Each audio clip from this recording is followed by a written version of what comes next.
তাকে এ বাড়িতে ঢুকতে দিয়েছে? কে ঢুকতে দিয়েছে? মিত্তের, মিত্তের। নায়েব মশাই তো বেরই করে দিচ্ছিলেন তাকে জ্যাঠামশাই, তো দাদারই তো দরদ উঠলে উঠলো। অভয়, এখানে দরদের কথা কেন উঠছে? নিঃসন্দেহে মেয়েটি যথেষ্ট বিপদে পড়েছিল। তোমার বাপকে কেউ এসব ঠক বলছে আর তুমি তাকে বাড়িতে আশ্রয় দিচ্ছ। আমার মশাই হয়তো ঠিকই করছেন, আমি বুঝতে পারিনি। কিন্তু এখানে তো এত মানুষ টাই পায়, ও না হয় ঘরে এক কোণে পড়ে থাকতো, অন্তরের কাজকর্ম করতো। লোক সম্মুখে যাওয়ার সুযোগ কোথায় তার? দেখো রানী, বাবা মশাই এই সংসারের কর্তা, তাই তিনি যা হুকুম জারি করেছেন তা নিয়ে কোনো যুক্তিতর্ক চিন্তা ভাবনার কোনো অর্থ হয় না। আমি একটা কথা পরিষ্কার বলে দিচ্ছি, ওই নীলু দাসীর মেয়ে মঙ্গলাকে কেউ যেন এ বাড়িতে আশ্রয় না দেয়। সে আমার সম্মানে ঘা দিয়েছে। আমি এমনিতে শান্ত মানুষ, কিন্তু আমার মান সম্মান নিয়ে টানাটানি করলে আমি কিন্তু তার শেষ থেকে ছাড়বো,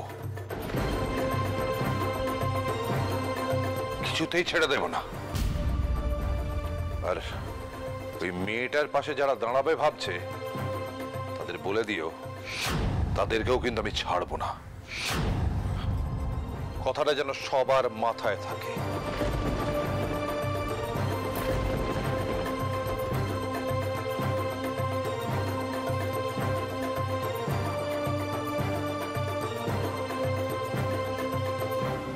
ওরে ও যুগি, কি হয়েছে রে মা? হ্যাঁ, জামাইকে তো কোনোদিন এভাবে রেগে যেতে দেখিনি।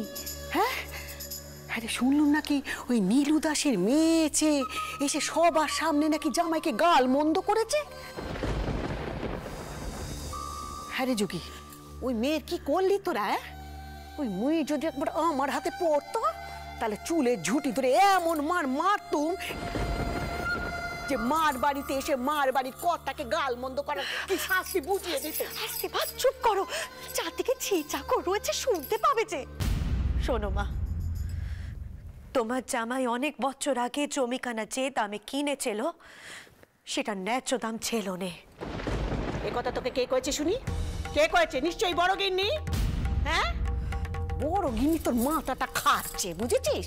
হ্যাঁ, আচ্ছা, ব্যবসায়ী মানুষ সে যদি সস্তায় জমি কিনেও থাকে তাতে তার দোষেরটা কি শুনি? দোষেরটা কি? ওই সময় বড় গিন্নি এই নিয়ে বড্ড অশান্তি করেছিল, আমার বেশ মনে আছে। হ্যাঁ রে, তা জামাই কি কইলো? বললেন ওই মেয়েকে কেউ সাহায্য না করতে, কিন্তু মা। চুপ! আর একটা কথা কইবি, আর ওই কিন্তু কথাটা মুখেও আনবি না, বুঝেছিস? জামাই যদি কিছু হুকুম করে থাকে তা তুই মুখ বুঝে মেনে নিবি। ওই বড় গিন্নির কথা তো নাচিস নে, বুঝেছিস? দেখ, পিতরম এতকাল ধরে তোকে কিচ্ছুটি কয়নি। হ্যাঁ, আর যদি সে তোকে দুটো কথা কয়েও থাকে তাই বলে তুই স্বামীর বিরুদ্ধে যাবি? হ্যাঁ, শোন মা, এক কাজ কর দেখি, যা একটু মিষ্টি পানা করে জামাইকে দে দেখি। পুরুষ মানুষ, হ্যাঁ, এরকম লেগে গেলে যে মাথা গরম করলে যে বিপদ হতে পারে, বুঝতে পারছিস নে? এক কাজ কর দেখি, তুই বরং একে নিয়ে থাক। হ্যাঁ, আমি যাই, আমি গিয়ে গুরুদেবকে দেখছি। একে নিয়ে থাক, তুই এখানেই থাক। রাগের মাথায় আমায় চার কথা শোনালেন। আমি আজ ইদানিং কত অশান্তির মধ্যে আছি, সে কথা তো ওনার নজরেই পড়েনি।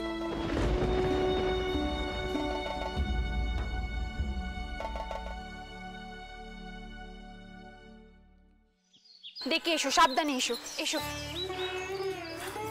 ইস, কি নোংরা জায়গা! এখানে কি কোনো মানুষ থাকতে পারে? ছি ছি ছি ছি ছি ছি। দেখো বউ, অত বিচার করলে চলেনি। পথে পড়ে থাকার চেয়ে তো ভালো কম বয়সী মেয়ে কোথায় কখন কোন বিপদ আপদ হয়। ও পুটু দিদি, তুমি মঙ্গলা দিদিকে খেতে দিয়েছো? হ্যাঁ, ওই একটু ভাত দিয়েছি।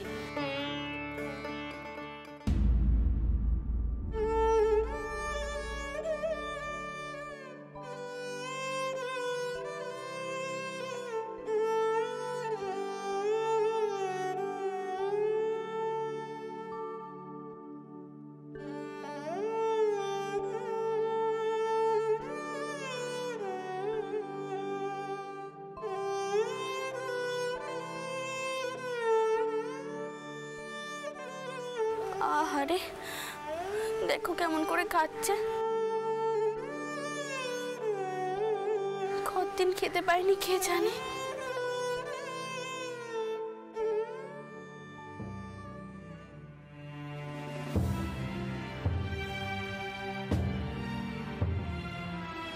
তুমি তো মঙ্গলা দিদি, তাই না?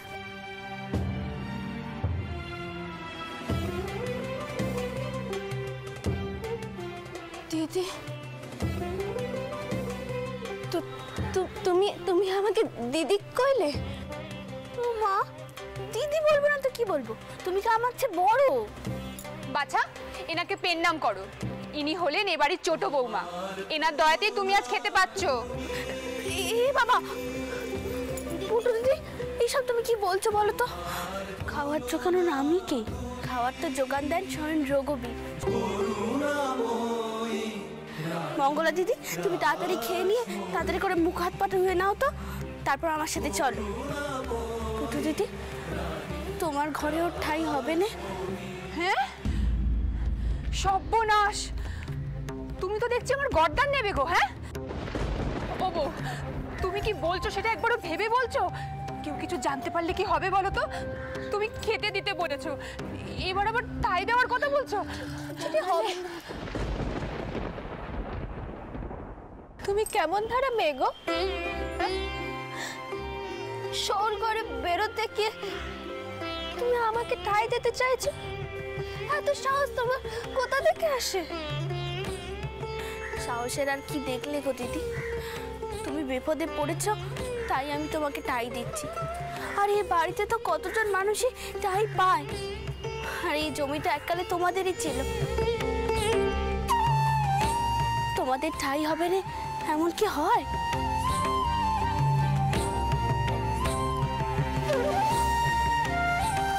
ও বউ, তুমি কিন্তু আবার একটা গোল বাঁধাবে। কর্তামশাইয়ের বিরুদ্ধে যেও নেই। বাবা মশাইয়ের বিরুদ্ধে যাওয়ার সাহস আমার নেই, কিন্তু মঙ্গলা দিদির কথা কারাও তো ভাবতে হবে। সে যখন নিজে এসে আমাদের বাড়িতে সাহায্য চাইতে, তখন তো তাকে সাহায্য করতেই হবে, নইলে যে অদম্য হবে।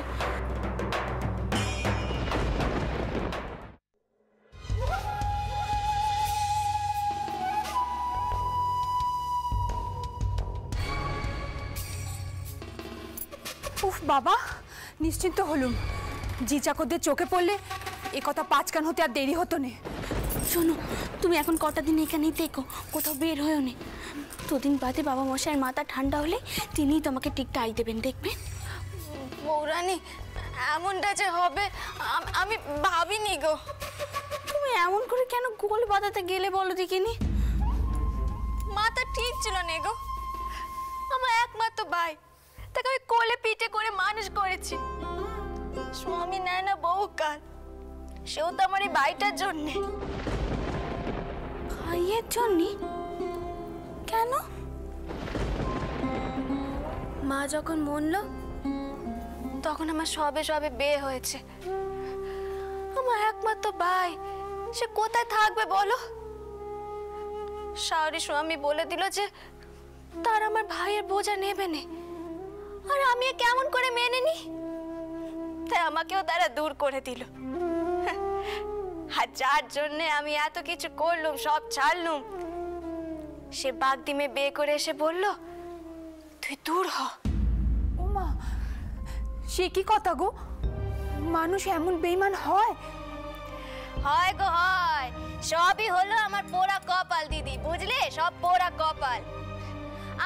আমার পাশের ঘরে মতি খুড়ো মশাই, সে বলল যে মঙ্গলা, আজ যদি তোর মায়ের জমি খান থাকতো, তুই একেবারে রাজরানী হয়ে থাকতিস।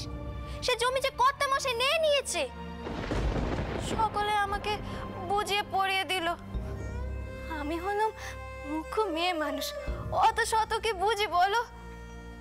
একটু মাথা গোজার আশা চলে এলো। এখন তো টাই পেলে নাকি? এখন তবে চুপটি করে থাকো, বুঝলে দিদি?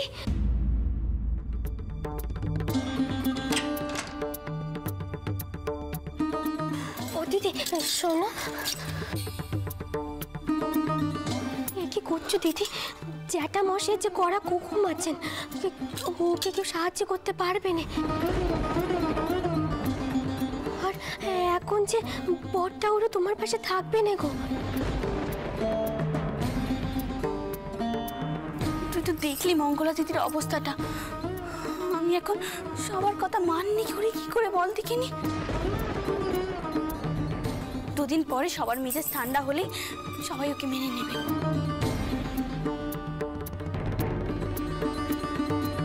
মঙ্গলা দিদি, পুটি দিদি তোমার জন্য একটু বাদেই ভাত এনে দেবে। কেউ কিছু শুধলে বলবে আমি সব কিছু জানি, বুঝলে?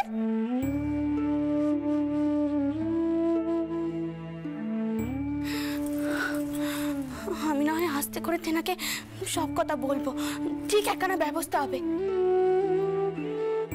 আর না হলে পরে না হয় বুদ্ধি বের করা যাবে। আর কিছু না হোক, কালী ক্ষেত্র তো আছে।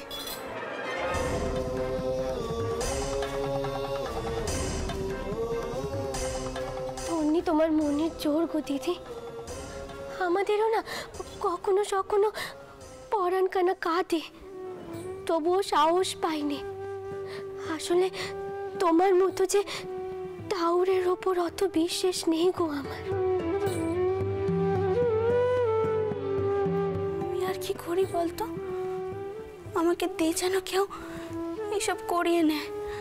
আমার মনে হয় কোনো মানুষ যদি বিপদে পড়ে আর আমি যদি তার দেখেও মুখ পুড়িয়ে নিই, তাহলে যে আমার পাপ হবে। শুধু আমার নয়, সকলের পাপ হবে। আর আমি শুধু সাহায্য করি।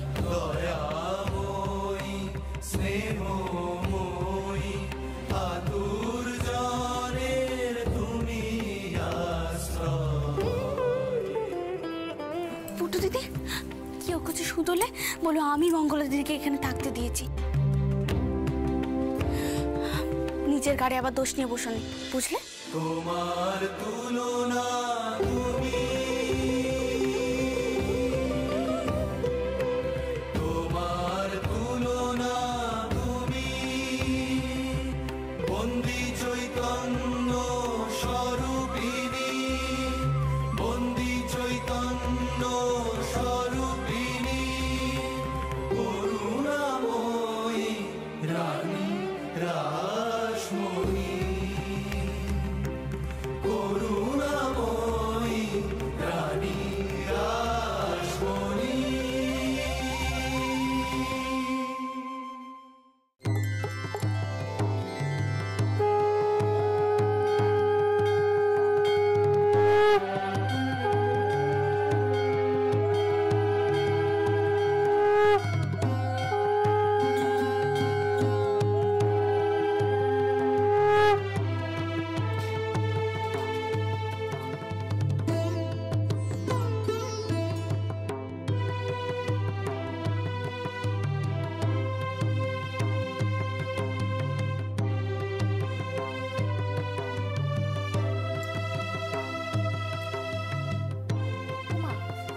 এসে গেছো? আমি একটু নারকেল কোড়া দিয়ে মুড়ি মেখে দিচ্ছি, তোমরা একটু মুখে দাও। যা দেবার তাড়াতাড়ি দিন বউঠান, অনেকক্ষণ ধরে খিদে পেয়েছে। দাদার তো আর খিদে তেষ্টা নেই গো, দিন রাত রঘুবীরের সেবা করে পেট ভরে যায়। আমরা তো আর তেমন ধরা নই। আচ্ছা আচ্ছা ঠিক আছে বাবু, ঠিক আছে, তোমরা একটু বসো, আমি এক্ষুনি নিয়ে আসছি। আচ্ছা আপনি একটু কিছু মুখে দেবেন তো নাকি? হ্যাঁ সে তো দেবই। আর শোনো, ওই গোপীও আসবে বুঝলে, ওটাও মেকো। আচ্ছা ঠিক আছে। দাদা একখানা কথা না বলে পারছি না, শুধু শুধু গায়ের সকলকে নিয়ে জমিদার বাড়িতে যেতে গেলে কেন বলো তো?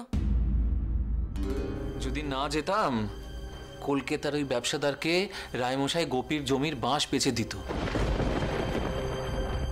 আর তখন গোপীকে লড়তে হতো কলকাতার ব্যবসাদারের সঙ্গে। সে তো বড় লোক মানুষ, সে তো টাকা খরচা করে ওই বাঁশগুলো কিনেছে। দাবি ছাড়তেন না। আর গোপী আইন আদালত কত করতো, সে জোর কি তার আছে? কিন্তু দাদা, তুমি যে সবার বিপদে আপদে ঝাঁপিয়ে পড়ো, তা তোমার প্রিয়জনে সবাই পাশে দাঁড়াবে তো? ওরে কানাই, স্বয়ং রঘুবীর যা সহায়, তার আবার ভয় কিসের রে? হবে না, হবে না, কোনো বিপদ হবে না আমার। এই কথায় বলে না, রাখে হরি মারে কে। বিপদে না পড়লে বুঝবি কি করে আমি আছি? তোর বিশ্বাসটাকে তো আরো দৃঢ় করতে হবে। ঠাউরপো, ও ঠাউরপো, বলছি বলছি একখানা কথা বলো দেখি, কোনো বিপদ আপদের ভয় আছে নাকি? উনি তো আবার আমায় কিছু বলেননি। নাও সামলাও, তোমাদের বউটানকে সামলাও, আজ একটা প্রশ্ন করবে। বলি রামের মা, আমার কোনো বিপদ হবে না। আমি সারা জীবন অসৎ পথে চলিনি, আমার আবার বিপদ কিসের গো? হ্যাঁ গোপী, এসো এসো এসো, বসো বসো বসো। বাইরে থেকে আপনার কথা গান শুনতে পেল। আচ্ছা ঠাকুর মশাই, কথা গান আপনি জোর দিয়ে বলছেন কি করে বলুন তো? ওই রামানন্দ রায় একটা মিথ্যের ঝুড়ি, খুব খারাপ লোক, তেনার মুখের উপর কথা বলেছেন, তিনি আপনাকে ছেড়ে দেবে ভেবেছেন? নাও সামলাও একে এবার। বলি গোপী, তোমার এত ভয় কিসের গো? এত ভয় যদি করো জীবনে, তাহলে বাঁচবে কি করে গো? হ্যাঁ বাবা, আয় বাবা আয়। গায়ের মতি খুঁড়ো, সদা খুঁড়ো, গুনিন দাদা, ওরা সবাই কলকাতা যাচ্ছে। কালীঘাটের মন্দিরে নাকি মহা উৎসব হবে, আমরা কেন যাই না বাবা? তুই তো জানিস বাবা, ভিটে ছেড়ে আমি কোথাও যাইনি। ঘরে রঘুবীর আছেন না, গেলে নিত্য পুজো বিঘ্ন করবে যে। আর রঘুবীরই যদি আপনাকে এই ঘর থেকে অন্য কোথাও নিয়ে যেতে চান? রাম, ভর সন্ধিবেলা একই কথা বলে ফেললি তুই। বিটে হলো বাপ ঠাকুরদার ধন, তাদের আশীর্বাদ, বিটে ছেড়ে কোথাও যেতে নেই।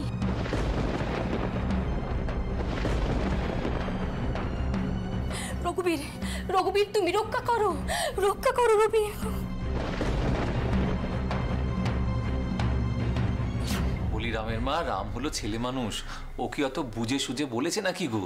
হ্যাঁ আপনি জানেন নে, রামের মুখের কথা সব বলে যায়।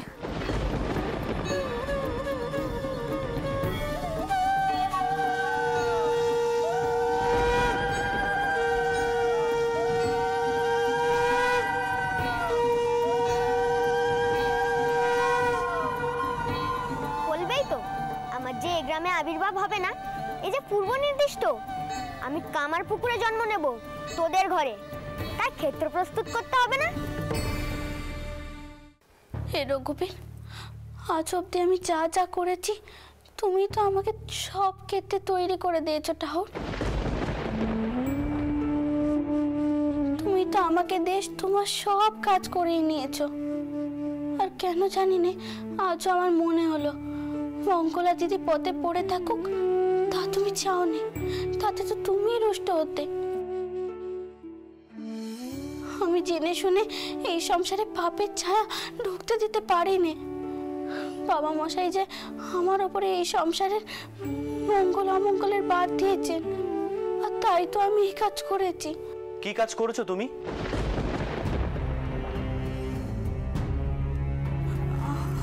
আপনি আপনি ঠাকুর ঘরে? হ্যাঁ আমি। তবে এটা ভেবো না যে আমি তোমাদের ঠাকুর ঘরে পুতুল পুজো করতে এসেছি। আমি তোমাকে ডাকতে এসেছিলাম, আর বলতে এসেছিলাম তোমরা যারা কালীঘাটের উৎসবে যাবে তারা তৈরি হয়ে নাও। কিন্তু এসে দেখি তুমি বক বক করছো।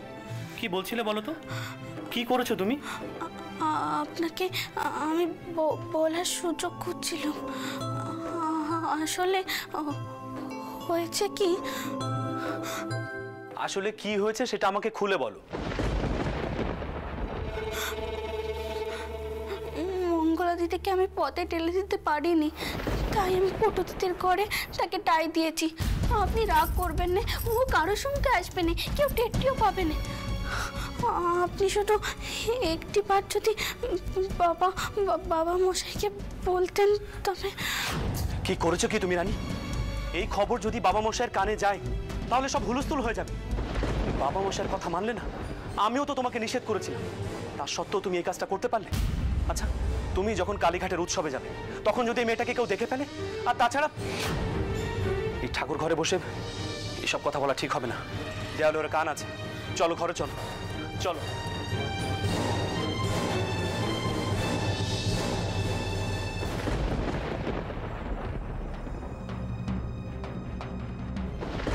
না রানী, কাজটা তুমি একদম ঠিক করনি। আমি শুধুমাত্র তোমার কথা ভেবে নিজের বিশ্বাসের বিরুদ্ধে গিয়ে তোমাকে কালীঘাট নিয়ে যাচ্ছি, আর তুমি বাবা মশাইয়ের কথা অমান্য করলে। আপনি আমার ভুল বুঝবেন না, আমি ভেবেছিলাম। তুমি যাই ভাবো না কেন, বাড়ির লোকজন কিন্তু ভাববে তুমি বাবা মশাইয়ের কথা অমান্য করেছো। আপনি আপনি আমাকে বিশ্বাস করুন, বাবা মশাইয়ের কথা অমান্য করব তেমন দুঃসাহস আমার নেই, কিন্তু মঙ্গলা দিদির দুর্দশাটা আমি নিজের চোখে দেখতে পাচ্ছিলাম না।